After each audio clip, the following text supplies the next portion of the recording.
Nords are a group of mortals who can trace their lineage far back to the first men who came to Atmora.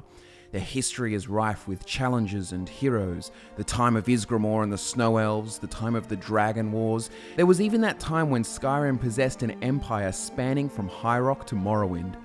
These days, however, the Nords have not seen as much glory, and their nation is split in two by civil war. But what is really interesting is the grandeur of the past, when there were the mighty tongues who could shout down walls, replacing the need for siege machines, or when Nords built complex labyrinths and tombs, reaching far underground with complex mechanisms that can lift multiple tons of door. If you were to research the ancient Nords, you would find that in many ways they were far more advanced than the Nords of today, though to be fair, that is the case for most of Tamriel. You see, much like real history, technological progress is not linear. Going forward in the timeline does not necessarily make the society more technologically advanced. History is filled with progressions and regressions in technology. There are some technological advancements of modern Tamriel that have exceeded the ancients, but at the same time, there are marvelous wonders of the ancient world that the contemporary peoples just can't seem to comprehend. For example, on the channel recently, we have been talking about many different peculiar armor types, one of which being Stalrim, the ice armor that you can make in Skyrim. Stalrim armor can be made from existing deposits of Stalrim, but the actual creation of the magical ice in the first place is likely an art long forgotten, whereas ancient Nords would routinely create Stalrim for burial protection and the armor of kings. Also, you have to consider that for modern peoples who even mine Stalrim, they require an ancient Nordic pickaxe. Modern pickaxes just won't do. That is just one example, but ladies and gentlemen, welcome back to FudgeMuppet. My name is Scott, and today you and I are going to be looking into the Nordic weapons and armor, both past and present, including discussing the Skyforge, ancient Nordic armor, weapons and tools, as well as the contemporary Nordic weapons and armor. So let's start off this exploration by going chronologically, starting with the ancient Nords. Long ago, way back in the Merethic era, when Ysgramor rocked up on the shores of Skyrim with his 500 companions, they eventually, during their conquests against the Snow Elves, came upon the curious construction known as the Skyforge. Interestingly, the Skyforge had been completely untouched by the Elves by the time of the Atmorans' arrival. The book called Song of Return, Volume 7, tells of this discovery.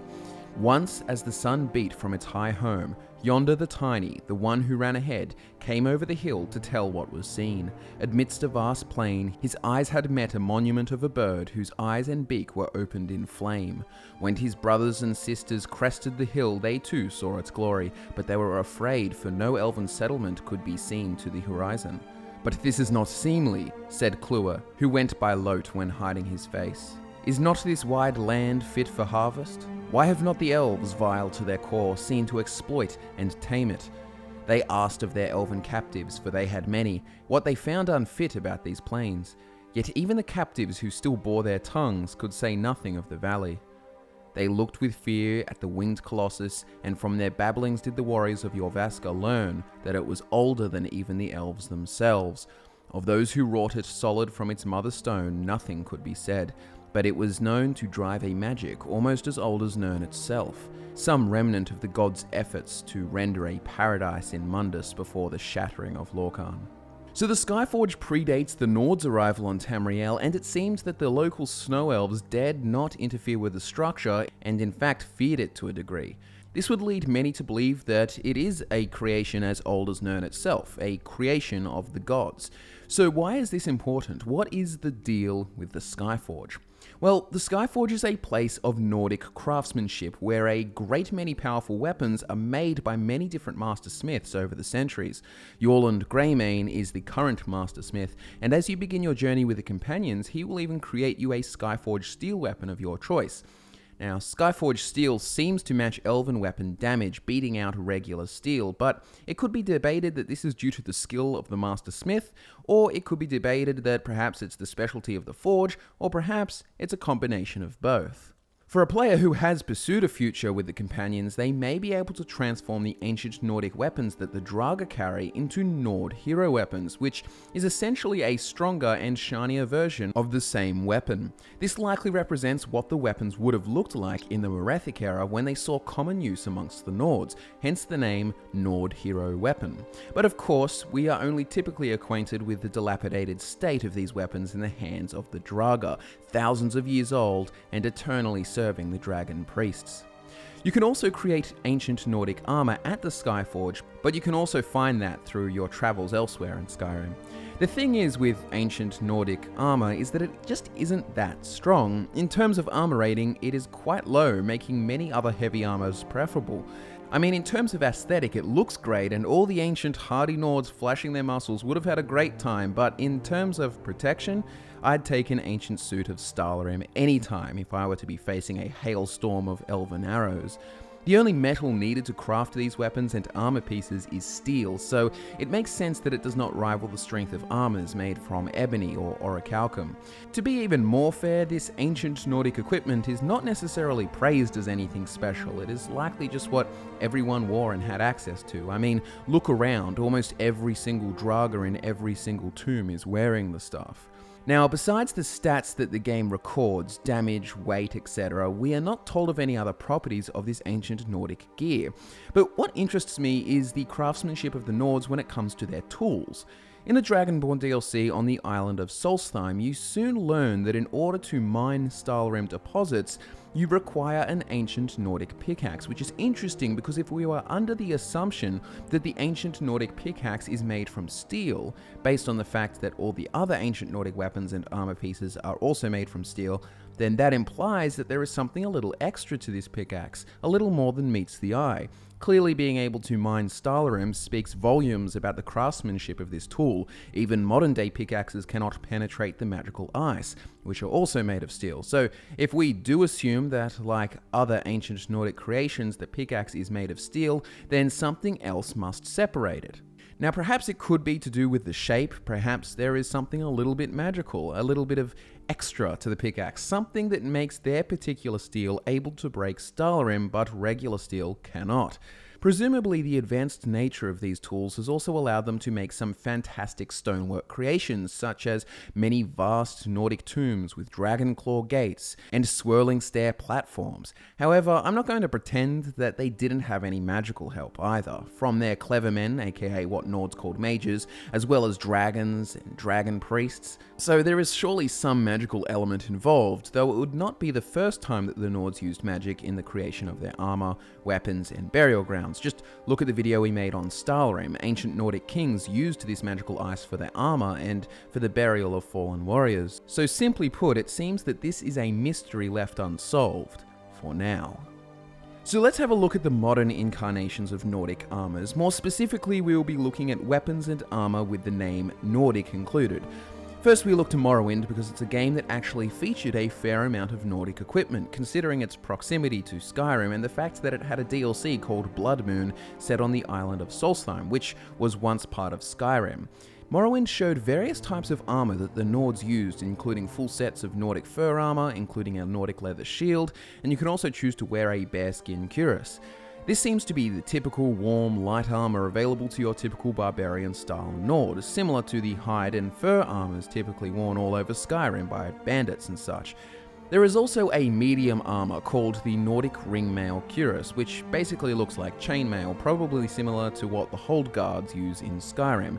Also, there is the Nordic Mail armor in the Blood Moon DLC, used by the Skull Honor Guards, which has a higher armor rating than Ebony, which is pretty darn powerful. There is then the heavy armor pieces such as Nordic Iron helmets and Nordic Iron cuirasses. And if we analyze it, it looks like it has this wolf pelt on the back, and the helm has the horns of a goat. So this is familiar, isn't it? Because if we look at the straight up basic iron armor in Skyrim, it all looks very similar in aesthetic. So this is basically the same armor, just centuries apart in exact style. Now what is interesting is that there was an additional Nordic heavy armor type in Morrowind that actually incorporated the heavy use of bone, but not in the same way bone mold is made. Nordic Trollbone Armor is the name, and as you've probably put together, it is armor made from the bones of trolls, forming a cuirass from its ribs, spine, and other random bones, and forming a helmet from its three-eyed skull. There also exists a shield made from the same material. But this set was missing from Skyrim, but there are many mods that reintroduce the helm and the use of bone into Nordic-looking sets of armor. And it is likely that the chest piece is fortified with some kind of metal, because as we learnt before, in the bone mold video, bone is just not that tough by itself, and the Trollbone helm gives protection, but its main role is clearly intimidation and aesthetic. Now, before we move on to the Nordic carved armor and Nordic weapons of Skyrim, we still have to look at the Nordic weapons of Morrowind, because it is those that bear many similarities to the Skyrim versions and also give us some useful insights. So, in the base game of Morrowind, there were 3 Nordic-style weapons: the Nordic Battle Axe, the Nordic Claymore, and the Nordic Broadsword. These would seem to be the typical weapons of the Nords that fit in with the typical idea of Nord barbarians using two-handed weapons to slay their enemies, and even the one-handed broadsword is wider than a typical thin elven or cyrodiilic blade. These weapons are described as high-quality steel weapons enchanted with runes by the witch warriors of Skyrim for enhanced effectiveness. Now, this does not necessarily mean they are literally enchanted, and it could be a, quote, enchantment that comes from a cultural or spiritual belief. Because you can enchant these weapons with soul gems, something that you can't do in Elder Scrolls if the weapon is already enchanted.